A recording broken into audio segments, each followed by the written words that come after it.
I can't see it any other way. You're gonna miss the playoffs, miss the wild cards, miss the All-Star game, miss it all. Damn. All right, moving on to the Los Angeles Chargers. Now, this one wasn't even a tale of two seasons. This one was a shit show from the beginning. And everyone knew it was going to be a shit show from the beginning because for whatever reason, they decided, yeah, we may have just blown one of the greatest playoff leads ever, but let's bring Brandon Staley back anyways. Why not? Only to end up with a absolutely horrid record of 5-2. And it took losing by 1,000 points to the Oakland Raiders on Thursday Night Football, damn near killing Al Michaels in front of all of us to finally get Brandon Staley off the team. Out goes Brandon Staley. In comes Jim Harbaugh, my spirit animal of a head coach, coming over to take over this team. And I'm so curious to see what this offense looks like. But before we get there, is it more likely to you that they make the Super Bowl or they miss the playoffs altogether? Well, for me, I can't see it any other way. You're gonna miss the playoffs, miss the wild cards, miss the All-Star game, miss it all. Damn, all of it, just all downhill for the Chargers. All right, yes. tell me why. Well, who they have on offense? Pretty fair place to start. To give additional context for that, the Chargers either released or traded the top 3 targets for Justin Herbert last year. Keenan Allen, Austin Eckler, and Jared Everett are all gone, every single one of them, leaving a receiving core of Quentin Johnson, their disappointing first-round pick last year, Joshua Palmer, and rookie Ladd McConkey, making up that top 3. So when he says who do they have on offense, that is a very legitimate question as to who the hell is Justin Herbert going to throw the ball to. I can't seem to figure this one out. Unless they know something about Quentin Johnson that we don't. Maybe Ladd McConkey is going to be the greatest rookie receiver we've ever seen, or Joshua Palmer is secretly Devontae Adams, and we just don't know. I just don't. I don't know where it's at. I'm not gonna roll with you on they gonna miss all the things, including the playoff game. But I do have them missing the playoffs. A lot of people have them as like, maybe this is the year they steal one from the Chiefs. Maybe they can get 10 wins. Their over unders 8.5. Maybe they can get the 11. Bang the over. No. I like Jim Harbaugh as much as the next guy. Love him even. I even like Greg Roman, the offense coordinator. He's my caveman superhero as a coach. And it's like, even with the receivers, we might not have to worry about receivers. If it's one thing Greg Roman's going to do, is run the goddamn football. This man loves running the football. To the point that every year that Greg Roman has been an offensive coordinator, this is dating back to 2011, he has been top 4 in rushing yards for his team every single season, with the exception of that first year in 2011. That was the Alex Smith rehabilitation year, so they had to let him throw. they had a lot to figure out with Alex Smith. There's a chance that Justin Herbert ends up becoming the greatest version of what we thought Jared Goff used to be, what people still believe Brock Purdy is for some reason. Just the game manager quarterback. Hey, bro, keep handing this ball off. Don't even look downfield. Don't worry about it. We're going to run 40 times a game, and if we need you to make some throws, you'll make some throws later. Maybe that's a possibility. You do realize they don't have Eston Eckler back there no more. They're the leading rusher.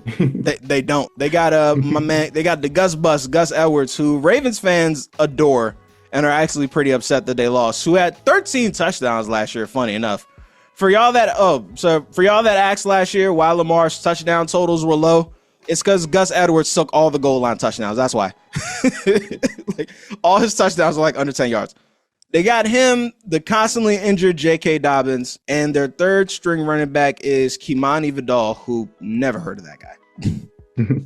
Nice little 5'8" running back. That is a fair question of, y'all don't have a number 1 back. Y'all don't have Frank Gore, or even to supplement that, Justin Herbert's not a running quarterback. Nobody's Lamar Jackson, but like, Justin Herbert's not a runner, and that's before he got plantar fasciitis. So where are these rushing yards coming from? I don't see Gus Edwards leading the league in rushing. Nah, I can't see that either.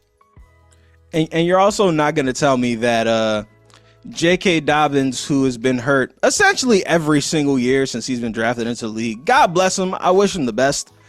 But it's just difficult for me to believe that that's going to be your bell cow back every single down coming into the season. It's just hard for me. It's hard for me to see. And then on their defense, they lost Kenneth Murray and Michael Davis. So their defense is basically rookies. It's a lot of young guys on that defense, but I gotta add some context to that though. So they were in cap hell coming into this season, like negative 34.5 in cap space coming into this offseason. They are at 20 million now and have 53 million in dead cap. So as much shit as we just gave the Broncos a couple segments ago, they're not doing too hot themselves. So they also have a lot of ground to make up on that point. So I think eventually Jim Harbaugh and crew are going to turn this team around. Eventually, at some point. This ain't the year, though, y'all. We might have to wait a year or two. I'm leaning more towards the 2. Leaning more towards the 2. Hey, the more time I have to make fun of Justin Herbert stands, the better. Because they're so goddamn sensitive, and they make it so easy. All right. Is there anything else about the Chargers I need to cover before we get out of here? Well, I just got the easiest schedule, the second easiest schedule, and they're going to lose the most. Yeah, damn. all the points that we just named. So, oh my lord, this is second easiest schedule. I'm trying to.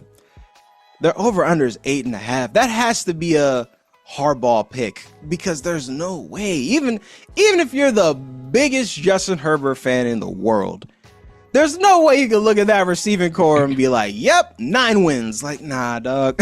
No. nah, I don't see it. All right, so Monday, February 10th, 2025. The headline of the Los Angeles Chargers season is blank. Where do we go from here? That's it. Like you got slapped in the face by a brick. Don't know where it came from.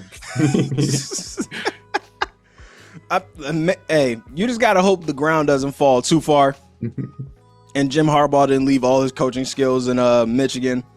But if they're as disappointing as we both think they're going to be, I think the narrative is going to switch on Harbaugh very quickly. And it's going to be the should he have stayed in school ? Type headline. I'm going to think that's a little too early. Give him, like we said, give him a year or two. Look at this roster they got right now. It's going to take a minute. But that's what the headlines are going to be. And it is what it is at that point.